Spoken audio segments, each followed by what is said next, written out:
एक बार देख लीजिए डायग्राम में ई कॉमर्स। फिर से ई कॉमर्स का तात्पर्य क्या हुआ? सिंपल वाणिज्य व्यवहार में इंटरनेट का उपयोग। क्या हुआ? E commerce. E commercial activity में के दो पहलू होते हैं सामान्यतः, एक खरीदने वाला और एक बेचने वाला। ये आर्थिक व्यवहार का दो पक्ष होता है, एक लेने वाला, एक देने वाला, एक बेचने वाला, एक खरीदने वाला। इन दोनों के बीच जब इंटरनेट का सहारा लिया जाता है, इन दोनों के बीच जुड़ाव के लिए, खरीद बिक्री के लिए, तो उसे क्या कहते हैं? E commerce. ठीक है, इलेक्ट्रॉनिक उपकरणों का उपयोग कर लेन देन करना ई कॉमर्स है। और आर्थिक व्यवहार में जब क्रेता विक्रेता इंटरनेट के द्वारा जुड़े रहते हैं और दोनों के भौतिक उपस्थिति की जरूरत नहीं होती है। हम जब लेन देन करने के लिए बाजार में जाते हैं तो बाजार में भौतिक उपस्थिति की जरूरत होती है, परंपरागत रूप से बेचने वाला और खरीदने वाला। इसमें क्या, ये वर्चुअल मार्केट है। ये क्या है? वर्चुअल मार्केट, जहां बेचने वाला अपने सामान के साथ, वैरायटी के साथ उपस्थित रहता है और खरीदने वाला एक्सेस करता है और खरीदता है।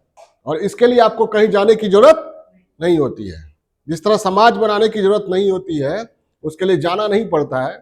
ठीक है, फेसबुक फ्रेंड के यहाँ जाते हैं क्या? अमेरिका का फ्रेंड भी होता है, इंग्लैंड का भी फ्रेंड होता है। उसी तरह इसमें भी खरीद बिक्री में जरूरत नहीं पड़ती है। ई कॉमर्स का जनरली दो पहलू होता है।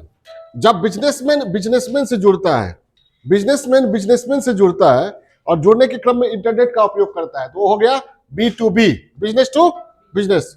और जब बिजनेसमैन कंज्यूमर से जुड़ता है, बिजनेसमैन बिजनेसमैन से जुड़ता है, एक प्रोडक्ट तैयार करने वाला फैक्ट्री में, वहां से सामान आता है कहाँ? होलसेलर के पास, होलसेलर से आता है रिटेलर के पास। तो इनके बीच जो ट्रांजेक्शन हुआ, व्यवहार हुआ, B2B हुआ। क्या? B2B। दूसरा, रिटेलर से हम लोग खरीदते हैं तो B2C, फ्लिपकार्ट से खरीदते हैं B2C। तो B2B की भागीदारी अधिक थी। प्रोडक्ट तैयार करने वाला फैक्ट्री, होलसेलर, ये सब तो कंप्यूटर लगा सकता था, इंटरनेट का यूज कर सकता था शुरू में, तो शुरू से ही इसकी भागीदारी B2B की अधिक रही। B2C की भागीदारी धीरे से बढ़ी है, लेकिन अब तेजी से बढ़ रही है। क्यों? ब्रॉडबैंड का विस्तार हुआ है, 3G 4G 5G का विस्तार हो रहा है, 6G का डॉक्यूमेंट विजन भी लॉन्च किया जा चुका, भी लागू नहीं हुआ है। अब इसका उदाहरण क्या है? ई कॉमर्स का नेट बैंकिंग है। ठीक है, Naukri.com, 99acre.com, Flipkart, Amazon, Alibaba, Meesho और कौन कौन, सब क्या है? ई कॉमर्स का। दिन प्रतिदिन इसका विस्तार हो रहा है। और ई कॉमर्स से संबंधित एक्टिविटी में, कॉमर्शियल एक्टिविटी में सबसे ज्यादा विस्तार जो आया, सबसे ज्यादा जिस कारक ने इसके विस्तार में भूमिका निभाई, वो क्या है? कोविड-19। कोविड-19 ने सोशल डिस्टेंसिंग को अनिवार्य बना दिया था। लॉकडाउन का दौर चल रहा था, तब लोगों को जोड़ने का काम किसने किया? इंटरनेट। क्या किया? इंटरनेट। जुड़ाव के लिए भौतिक रूप से जुड़ाव की जरूरत नहीं रह गई। ठीक है, सकारात्मक पहलू क्या है? आपको घर बैठे बैठे बेड पर सोए सोए आप देखते हैं, ढेर सारा ऑप्शन, चॉइस आपके पास रहता है। क्रेता के समक्ष बड़े विकल्प, बड़े पैमाने पर, और जिसको कहते हैं चीप एंड बेस्ट, वो यहाँ चुनने की सुविधा पूरी होती है। होम डिलीवरी की सुविधा है, जाने की जरूरत नहीं है, तेल खर्च करने की जरूरत नहीं है पेट्रोल में, कार में। ठीक है, यहीं पर व्यवसाय और व्यापार के दायरे का विस्तार हुआ है। ठीक है, कारोबारी कहीं भी से पूरी दुनिया के कस्टमर को बेच सकता है। पेपरलेस वर्क होता है इसमें, और पर्यावरण संरक्षण को बढ़ावा मिलता है, और गोपनीयता भी बनी रहती है।